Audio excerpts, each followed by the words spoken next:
Please go subscribe to the Rumble channel for Franchise Sports TV under the name FSTV22. Now, I'm using that Rumble channel for any purposes of me getting kicked off YouTube and also for more of my spicier joints. It's free as well. I have the freedom to say whatever I want to say as well. So go subscribe to FSTV22. That is Franchise Sports TV 22 on Rumble. So, I want to tell a little story right quick. I want to tell a little piece of history about the Milwaukee Bucks. Because we all know right now they look like utter garbage. They look like street garbage. They look like, I don't be nice. They just look like garbage. But I want to take you back to, what year is it? 2024? So I want to take you back 23 years. Not 23 years. 24 years ago.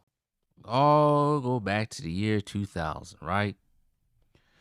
The year 2000. I was a 10-year-old kid living in Milwaukee. Bucks fan, of course. Big-eyed Bucks fan. So they was coming off a season when they lost to the Indiana Pacers 3-2. Pacers were, for the last 2 seasons, were just in the way of the Bucks doing anything. That damn Reggie Miller, of course. So they come into the next season, and I'm trying to remember how the feeling was back then. It's hard to remember what the feeling was, but as a fan, you was hoping that the Bucks eventually do something. And so that season didn't start out as planned. Let's look at the schedule right quick, because I got to remember what happened with all the stuff they did. So they started the season with Dallas. 97-93 loss on Halloween. Next game, they played Houston. 115-93. They started the season 0-2. By November 4th, they got their first victory. 97-88 Detroit Pistons.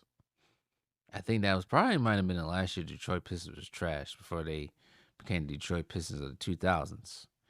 Then they played the Knicks, losing 103-89. Went on a 3-game losing streak. Lost to the Pacers, 108-97. Lost to the Minnesota Timberwolves, KG, of course, 103-92. They pick up a win with the Atlanta Hawks, 84-74. And then they pick up a win with the Cleveland Cavaliers, 89-76. So that would leave them 3-5. And then they go on a 4-game losing streak. A terrible one. They lost to the Vince Carter Raptors, 102-111. Lost to the Jailblazers, 93-84. Lost to the Baron Davis-led Hornets, 106-90. Took an L to the lowly, trash at the time, Washington Wizards before Jordan got there, 107-110. And by that time, let me add them up. 1, 2, 3, 4, 5, 6, 7, 8, 9. They was 3-9. They was 3-9. And it might have been November 26th. No, it had to have been November 27th. But it could have been November 26th, that Sunday. Just reading the Milwaukee Journal Silton. And the vibe around town was at the time, people was getting worried and people were not happy. Fans were not happy. Everybody's asking, what's going on with this team? Why they look like they suck? And we think this would be the year they finally put things together. They suck. They're trash. They 3-9. Everybody's freaking out around the city. No lie. If you lived in Milwaukee during that time, you know exactly what happened. What was going on. I'm sitting here 10 years old asking what's going on with the team. Because I think we might have been to one of those games. I don't know which one. It could have been the Hawks one or whoever. I don't know. I don't know what it was, who they played at the time, but the team just wasn't gelling. And remember, this team had Ray Allen, Glenn Robinson, Sam Cassell, Tim Thomas, Darvin Ham as well, and George Carl coaching. But all of a sudden, on November 27, they played the T-Mac led Magic. Of course, you knew who the coach at the time was, Doc Rivers, the irony. The Bucks beat the Orlando Magic 104-95 in Orlando. Then they go down to Miami and win a thriller, 102-101. And then they played the Boston Celtics 108-97. That puts them to 6-9 in the season, 3-game winning streak. And then they played Atlanta Hawks. Again, they lose in Atlanta. And then they go on a 2-game winning streak, beating the Pacers, Nets, and then they play the Suns, taking L to the Suns. And Washington Wizards, they win 99. And by All-Star break,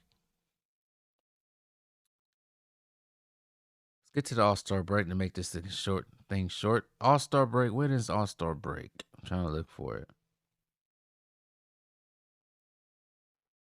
It might have been around the 14th. I forgot when the All-Star game was. I'm trying to look to see. No. So it could have been by the All-Star break. They was 29-19. So they improved greatly. And they ended up finishing the season 52-30. No, 52-30. All right. That year, points per game, it was 110, second in the league, because they did have a hot offense with Ray Allen. Actually, Ray Allen, Sam Cassell, England, and Robinson knocked down threes like crazy. Not like they do now, but they was knocking down threes like crazy. Opponents' points, 96.9. 21st in the league. Offense rating, first in the league, 108.8. And their defense was not great. 20th out of 29 teams at the time, 104.6. But like I said, they did manage to improve their season to the 52-30 season. They got into the playoffs as a second seed in the East. They would play Doc Rivers and T-Mac and Orlando Magic, beating them in 4 games. And then playing a thrilling 7-game series against Baron Davis, David Wesley, Jamal Mashburn, and all of them. Charlotte Hornets, the original Charlotte Hornets. In a 7-game series before they was cheated. Before they was cheated by the NBA when they played the Philadelphia 76ers in 7 games. I do admit Allen Iverson didn't go off. But the NBA did not want the Milwaukee Bucks in there because the Milwaukee Bucks, they didn't have the star power nor their TV ratings.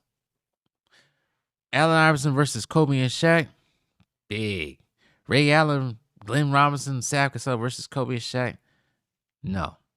Most people don't even know at the time. They didn't know what state Milwaukee was in.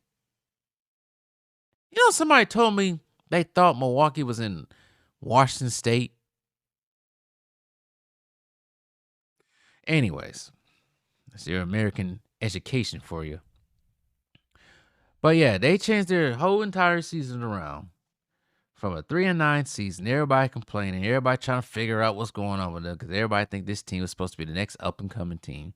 And eventually, by the All-Star break, they changed it all around by All-Star break to get into the playoffs as second seed and change everything around. Even though they didn't result going to the finals, they still made a dent within that season. I say all this to say this. As much as I say I think they might be done, stick a fork in them. Possibly. Just possibly. The 24-25 Bucks can do the same. Probably have more talent than that 2000-2001 Milwaukee Bucks team. Both teams do have top 75 players on their team. But Giannis and Ray Allen both wearing the same number as well. But we shall see what happens. Right now, they got their ass beat by the New York Knicks. And I look at this team. There's no pride in this team. There's nobody getting in somebody's faces. I've been fighting some people by now. I've been in somebody's face by now, and I might make that a different video for a different time. But I'm just saying, it's too many nice guys. Giannis is being too nice, but I think that's another video for another day. But anyways, anything can happen. Even the pessimist in me believes anything can happen.